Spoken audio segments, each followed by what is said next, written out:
Aujourd'hui, nous plongeons dans un moment vraiment inattendu dans le monde du cinéma. À 71 ans, la légendaire Isabelle Huppert a rompu le silence et cette nouvelle a laissé les fans et les critiques en état de choc complet. Connue pour ses performances puissantes et sa carrière sans pareille, Huppert a récemment déclaré « J'ai toujours cru au pouvoir de la narration pour provoquer la réflexion et éveiller les émotions. » Cette révélation a suscité une tempête de réactions. Que a-t-elle révélé et pourquoi cela a-t-il provoqué tant de remous? Restez avec nous alors que nous déballons les détails. Et si vous ne l'avez pas encore fait, n'oubliez pas de cliquer sur le bouton « J'aime » et de vous abonner à notre chaîne pour plus de nouvelles brûlantes et d'histoires fascinantes du monde du cinéma. Commençons. Doll française dans des rôles de films adultes choquants. Isabelle Huppert est une actrice française renommée, née en 1953. Tout au long de sa carrière, Huppert s'est imposée comme l'une des actrices les plus audacieuses et polyvalentes du cinéma mondial, captivant continuellement les audiences par ses choix sans peur et ses interprétations complexes. Elle fait sa première apparition à l'écran à l'âge de 18 ans, avec son rôle de début dans Le Prussien. En 1977, elle remporte le BAFTA Award du meilleur nouveau talent pour sa performance dans La Dentelière. Ce film devient un tournant dans sa carrière, la positionnant comme l'une des stars montantes du cinéma français. Depuis lors, Huppert a accumulé de nombreux prix lors de festivals de cinéma internationaux prestigieux, grâce à ses rôles audacieux et diversifiés. La Dentelière raconte l'histoire tumultueuse d'une jeune femme travaillant comme coiffeuse dans une petite ville provinciale en France. Dans le film, la jeune Huppert, alors dans la vingtaine, n'hésite pas à se présenter de manière authentique à l'écran. Juste un an plus tard, elle remporte le prix de la meilleure actrice au Festival de Cannes pour son rôle dans le drame Violette Nozière. Dans ce film, elle incarne une jeune fille de 18 ans naviguant dans des relations complexes avec des hommes plus âgés.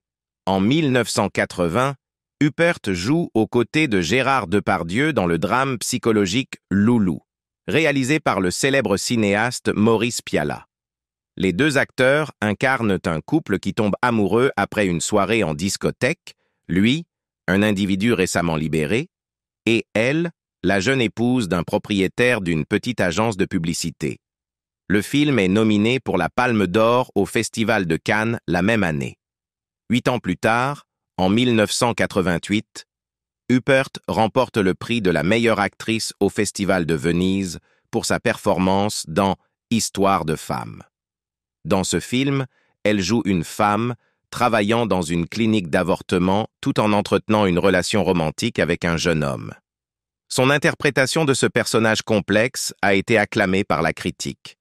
Dans les années 1990, Huppert continue son ascension, recevant de multiples nominations au César pour divers rôles. Une performance marquante est celle de La Séparation, où elle et Daniel Auteuil incarnent un couple marié confronté à la désintégration de leur relation. Le rôle qui propulse Isabelle Huppert à la renommée mondiale et la rend chère aux cinéphiles est celui de la professeure de piano dans La Pianiste. Ce film provocateur, basé sur un roman d'un lauréat du prix Nobel, explore la psychologie complexe d'une enseignante de piano qui devient impliquée avec l'un de ses élèves.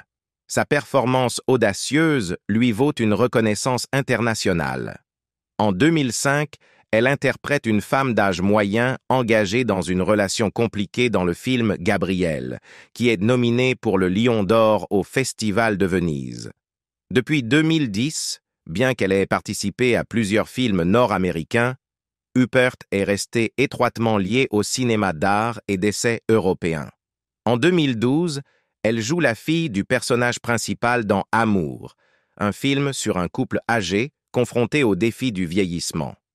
Ce film remporte la Palme d'Or au Festival de Cannes cette année-là. Choisissez de jouer un rôle que tout le monde évite et réussissez brillamment. Voici l'histoire de Michel Leblanc, une femme d'âge moyen façonnée par le traumatisme de son enfance, où son père était la figure centrale d'un événement horrible. Ce chapitre sombre de sa jeunesse a déclenché une série de situations douloureuses et tragiques qui continuent de la hanter. Dans le monde des affaires, cependant, Michelle est une figure puissante. Elle dirige une entreprise de jeux vidéo à succès qui développe un jeu violent mettant en scène une guerrière intrépide surmontant tous les obstacles. Mais alors que sa carrière prospère, sa vie personnelle est loin d'être paisible. Elle est trahie par un collègue qui crée des vidéos inappropriées en y insérant numériquement son visage. Pire encore, elle est attaquée chez elle. Plutôt que de rester une victime, Michelle décide de prendre le contrôle et de traquer son agresseur, se lançant dans un voyage qui révèle les côtés sombres de sa personnalité, façonnée par une vie de tragédie. L'adaptation cinématographique de l'histoire de Michelle, elle, a rencontré des défis importants lors de son développement. Le réalisateur Paul Verhoeven a eu du mal à trouver la bonne actrice pour jouer ce personnage imprévisible et complexe qui navigue à travers un traumatisme personnel intense, y compris le viol, l'infidélité et le harcèlement sexuel, avec esprit, ruse et un sens de l'humour noir. Basé sur le roman de Philippe Gian, Oh, Verhoeven avait initialement prévu que Elle soit réalisée aux États-Unis. Mais il y avait un problème majeur. Le scénario que David Birk a écrit n'était, disons, pas attrayant pour les actrices américaines, a révélé Verhoeven lors du podcast Fan Theory de l'Asbury Park Press. C'est vraiment un euphémisme. C'était complètement peu séduisant. Lorsque nous avons approché des actrices américaines de premier plan, leur réponse était « Non, nous ne voulons pas faire ça ». Finalement, Verhoeven et Birk ont décidé de revenir aux racines françaises du roman et il s'est avéré qu'Isabelle Huppert, la célèbre actrice parisienne, avait déjà exprimé son intérêt pour le rôle. Huppert avait approché Gian et le producteur Saïd Ben Saïd au sujet de son rôle dans l'adaptation. Ce qui semblait d'abord être un revers pour Verhoeven s'est révélé être un coup de chance. Il était difficile au début d'accepter que personne en Amérique ne voulait faire le film, a admis Verhoeven. Mais cela m'a donné l'opportunité de travailler avec Isabelle Huppert, et elle a transformé le projet. Elle a apporté des éléments au film qui n'étaient pas dans le livre ni même dans ma vision originale. L'interprétation de Huppert dans le rôle de Michelle est intrépide et profondément nuancée, révélant les complexités d'une femme ayant une vie intérieure difficile. Verhoeven a été captivé par sa performance. Isabelle Huppert est l'un de ces rares talents capables d'apporter une telle profondeur, a-t-il déclaré. Avec le recul, je ne peux imaginer personne d'autre au monde le faisant. Elle est si convaincante et apporte une qualité mystérieuse au rôle. Pas un mystère pour le plaisir, mais quelque chose de vraiment insaisissable.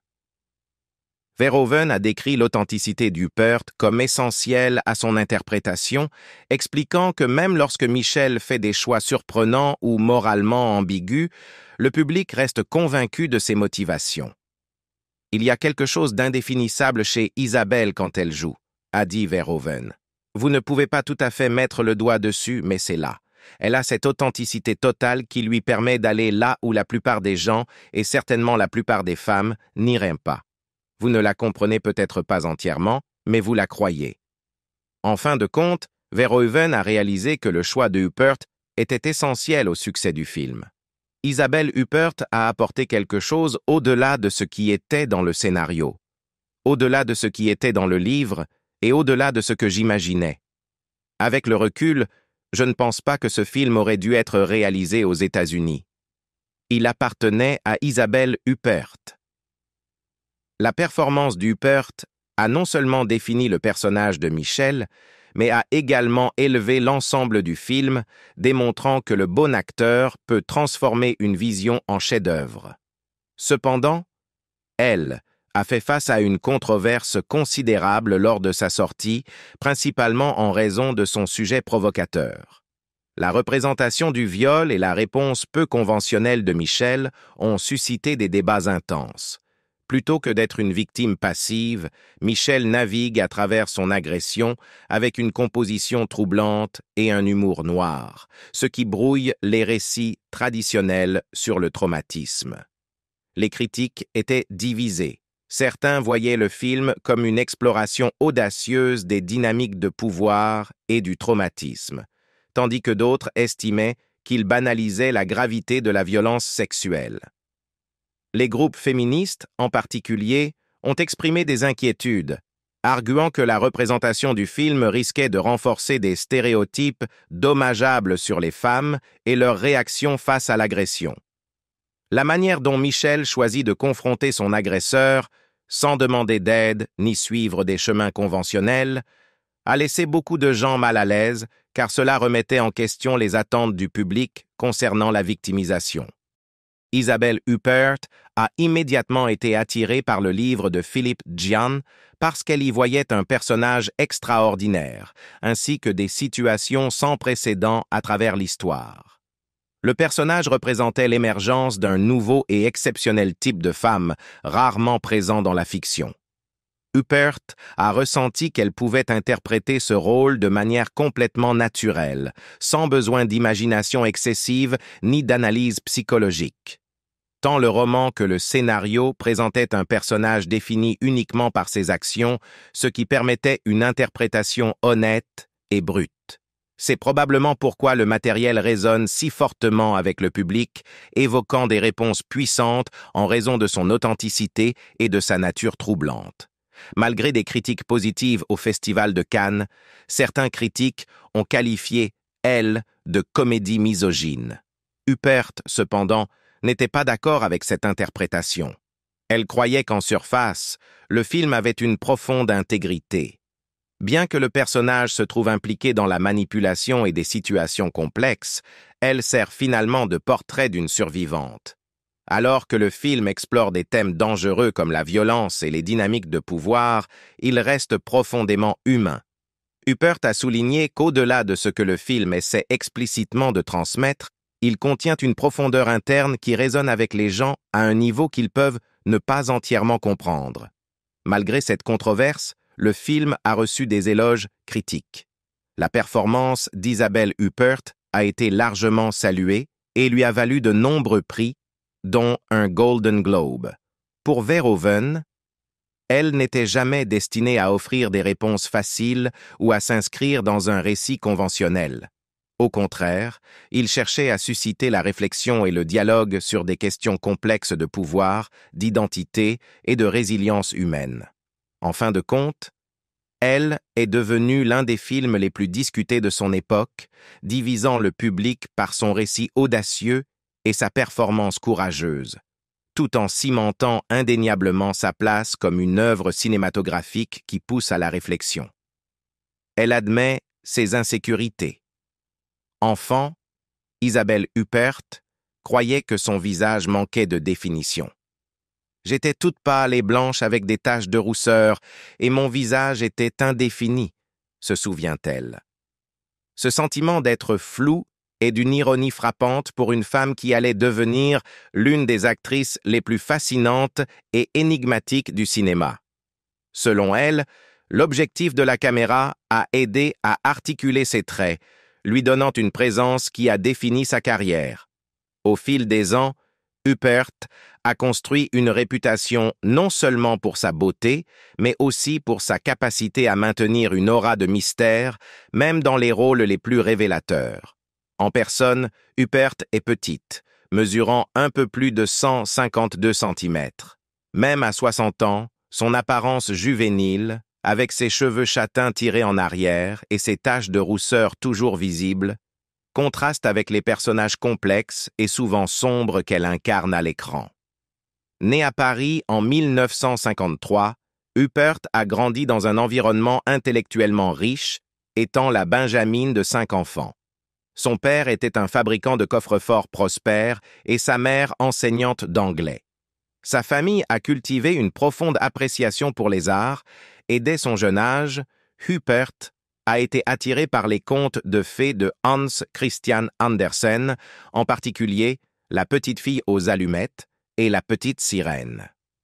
Ces histoires, marquées par des thèmes de sacrifice et de désir, ont présagé la profondeur émotionnelle intense qu'elle apporterait plus tard à son jeu.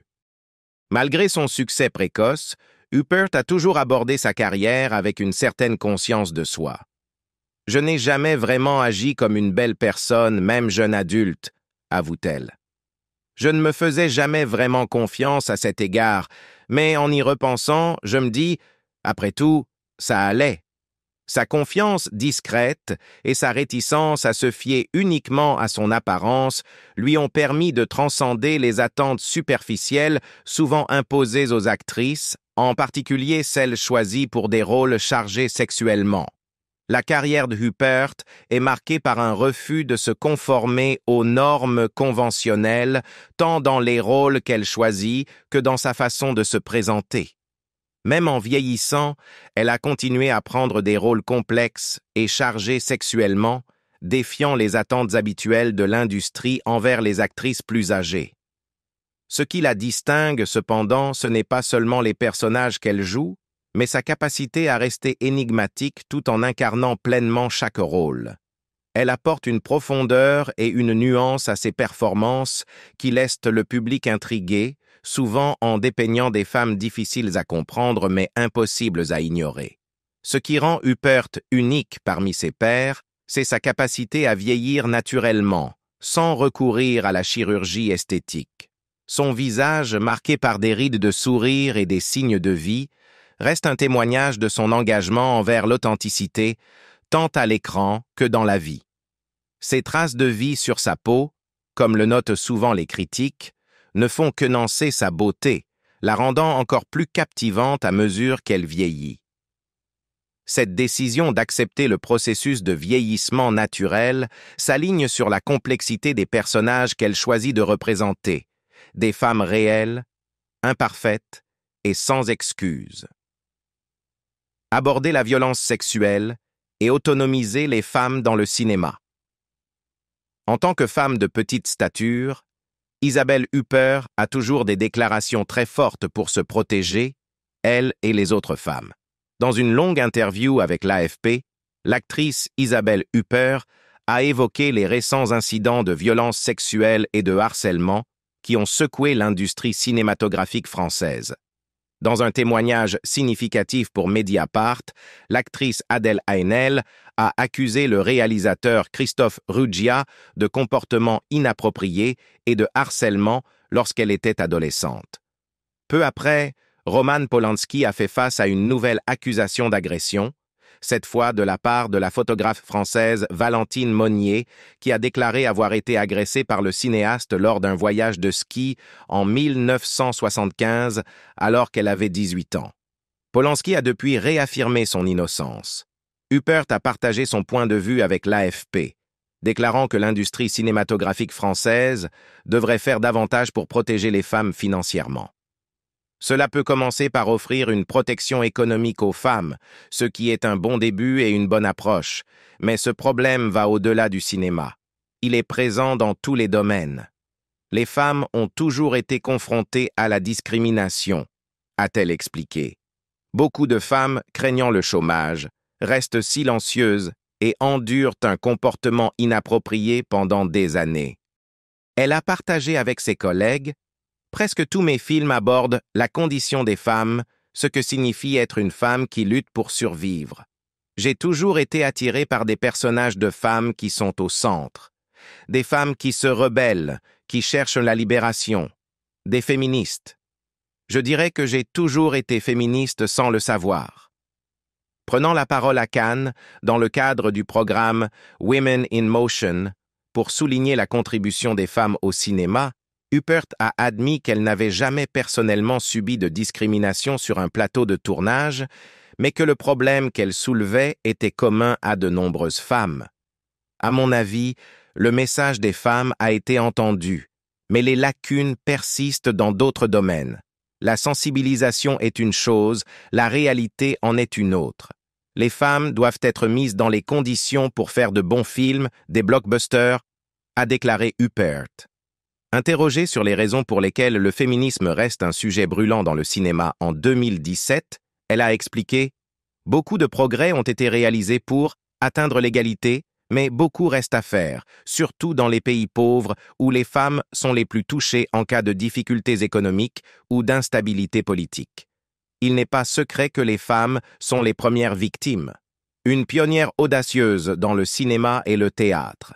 La raison pour laquelle Isabelle Huppert peut exprimer librement toutes ses opinions personnelles sans crainte d'être attaquée, c'est qu'elle est une personne extrêmement forte qui est entrée dans l'industrie du divertissement et a réussi très tôt. Isabelle Anne-Madeleine Huppert est née le 16 mars 1953 dans le 16e arrondissement de Paris, au sein d'une famille riche et nombreuse. Elle a passé sa jeunesse à Ville-d'Avray où elle a reçu une solide éducation dans les arts et la culture. Elle a été élevée dans le catholicisme, la religion de sa mère, tandis que son père venait d'une famille d'origine juive de l'ancienne Autriche-Hongrie. Après ses études secondaires au lycée Florent Schmitt à Saint-Cloud, Isabelle Huppert a d'abord fréquenté le conservatoire de Versailles tout en étudiant les langues slaves, dont le russe, à l'Institut national des langues et civilisations orientales. Parallèlement, elle a suivi des cours de théâtre à l'école de la rue Blanche, puis au Conservatoire national supérieur d'art dramatique. Isabelle Huppert a commencé sa carrière au début des années 1970 dans le cinéma, la télévision et le théâtre. Elle a joué de nombreux petits rôles, certains assez mineurs, comme dans Faustine et le bel été de Nina Companis et Glissement progressif du plaisir d'Alain Robbe-Grillet, tandis que d'autres ont eu un impact plus fort sur le public. Parmi ses performances notables, on peut citer son rôle d'une jeune campeuse confrontée à un destin tragique dans Dupont-la-Joie d'Yves Boisset, son interprétation d'une artiste non conventionnelle dans Aloïse de Liliane de Kermadec, et surtout son rôle de jeune femme rebelle cherchant la liberté dans le film culte Les Valseuses de Bertrand Blier. Reconnaissant particulièrement par la directrice de casting Margot Capelier, elle a progressivement décroché des rôles plus significatifs. Elle a reçu sa première nomination au César pour Aloïse en 1976, Otto Preminger l'a choisi pour Rosebud, et Bertrand Tavernier lui a offert un rôle important aux côtés de Philippe Noiret dans Le Juge et l'Assassin. La plupart de ses films ont rencontré un certain succès. Sa carrière a véritablement décollé avec l'adaptation du roman de Pascal Lenné, La Dentelière, réalisé par le cinéaste suisse Claude Goretta. Ce succès public lui a valu plusieurs prix internationaux, BAFTA et David di Donatello, équivalent des Césars. Huppert y interprétait une assistante de coiffure réservée qui subit une déception déchirante, transformant dramatiquement sa vie. Cette image de vulnérabilité l'a suivie dans plusieurs de ses premiers films, risquant des performances quelque peu répétitives, dans Les Indiens sont encore loin, de Patricia Moraz, Retour à la bien-aimée, de Jean-François Adam, La Dame aux camélias, de Mauro Bolognini et Les ailes de la colombe, de Benoît Jacquot. En même temps, elle a défié cette représentation en incarnant le personnage titre dans Violette Nozière de Claude Chabrol, un célèbre parricide des années 30. Cela a marqué son premier rôle transgressif, la faisant devenir une star nationale et lui valant le prix de la meilleure actrice au Festival de Cannes en 1978. Cette approche, à laquelle elle est restée farouchement fidèle, lui a permis de représenter de manière convaincante les complexités et les impulsions sombres de ses personnages sans recourir à l'exagération. Avec Aloïse et La Dentelière, elle a montré un style de jeu distancié, épuré et rigoureux, caractérisé par des performances nuancées et contenues. Cette approche unique l'a distinguée des autres étoiles montantes de l'époque, telles que Miu Miu, Nathalie Baye et Isabelle Adjani. La presse l'a ensuite qualifiée d'actrice intellectuelle, une caractérisation qu'elle a partiellement réfutée. Elle a maintenu ce style d'actrice dans les années 1980, jouant souvent des personnages qui incarnaient l'ambiguïté. Une apparence juvénile associée à un attrait distinct pour la romance. Depuis 2010, Isabelle Huppert apparaît de plus en plus dans des films, attirant souvent l'attention pour ses rôles principaux et secondaires, parfois même dans des apparitions mineures, comme dans Au bonheur des ogres, Les lignes de Wellington et Dead Man Down. Nicole Kidman a déclaré en 2012 qu'elle admirait Rupert pour sa volonté de prendre des risques, la considérant comme un modèle pour ses propres choix futurs. 5 ans plus tard, Kidman a réitéré son admiration, affirmant que Rupert avait délivré la performance la plus époustouflante qu'elle ait jamais vue dans Elle, la décrivant comme une personne extraordinaire qui a dédié sa vie à son art et quelqu'un qui a montré le chemin à d'autres actrices. De même, Jessica Chastain a exprimé que Rupert est son actrice préférée et même une idole absolue. Julianne Moore l'a également louée, la qualifiant d'actrice fabuleuse, qu'elle admire profondément. Rupert est fréquemment cité comme un exemple d'audace et d'une filmographie impressionnante sur la scène internationale. Naomi Watts a admis avoir regardé La pianiste uniquement pour Rupert, ce qui l'a amené à découvrir le travail de Michael Haneke lorsqu'il l'a dirigé dans Funny Games OS, aux côtés de Tim Roth en 2008. Abbas Kiarostami a déclaré avoir été hanté par sa performance dans La Dentelière. Volker Schlendorf l'a décrite comme « une artiste qui ne craint rien ». Sean Penn a exprimé son admiration pour elle lors d'une rencontre organisée par le magazine Première en 2009. James Gray a déclaré qu'il est fasciné par les émotions puissantes que ses performances transmettent. Nathalie Portman a révélé qu'elle s'est inspirée du rôle de Rupert dans La pianiste et de celui de Catherine Deneuve dans Répulsion pour préparer sa performance oscarisée en tant que ballerine sombrant dans la folie dans Black Swan de Darren Aronofsky. Alicia Vikander a également mentionné qu'elle a voulu devenir actrice après avoir vu Rupert dans La pianiste. En 2014, Rupert a succédé au réalisateur américain Martin Scorsese en tant que présidente du jury des longs métrages au 14e Festival international du film de Marrakech qui s'est tenu du 5 au 13 décembre 2014. Un aperçu de sa vie personnelle. Isabelle Huppert est en couple avec le producteur et réalisateur français Ronald Chamat depuis le début des années 90. Leur partenariat, à la fois personnel et professionnel, a été une partie significative de sa vie. Avant de rencontrer Chamat, Huppert a été en relation avec le célèbre producteur Daniel Toscan du Plantier, décédé en 2003. Cependant, c'est avec Chamat qu'elle a trouvé l'amour durable. Le couple a commencé à se fréquenter au début des années 1980 et s'est marié en 1982. Ensemble, ils ont accueilli leur première fille, Lolita, née en 1983. Lolita a suivi les traces de sa mère en poursuivant une carrière d'actrice. Elle a notamment joué aux côtés d'Huppert dans Copacabanas et Barrages, mettant en avant son talent et poursuivant l'héritage familial dans les arts. En plus de Lolita, Huppert et Chamat ont 2 fils, Lorenzo, né en 1988, et Angelo, né en 1997. Lorenzo a pris un chemin différent en travaillant comme programmateur pour un cinéma d'art à Paris, contribuant ainsi à l'industrie cinématographique à sa manière. Le plus jeune, Angelo, étudie actuellement le cinéma aux États-Unis, poursuivant l'héritage artistique de la famille. La famille a collaboré sur plusieurs projets, notamment le film Milan Noir, réalisé par Ronald Chamat en 1988. La capacité de Huppert à équilibrer sa carrière exigeante tout en élevant sa famille reflète son dévouement à la fois à son art et à ses proches. Alors que nous concluons cette plongée dans le parcours remarquable d'Isabelle Huppert, il est clair que son courage et son authenticité continuent de nous inspirer tous. À 71 ans, sa capacité à briser les barrières et à exprimer sa vérité laisse un impact durable sur le monde du cinéma et au-delà. Que pensez-vous des déclarations audacieuses de Huppert? Partagez vos pensées dans les commentaires ci-dessous.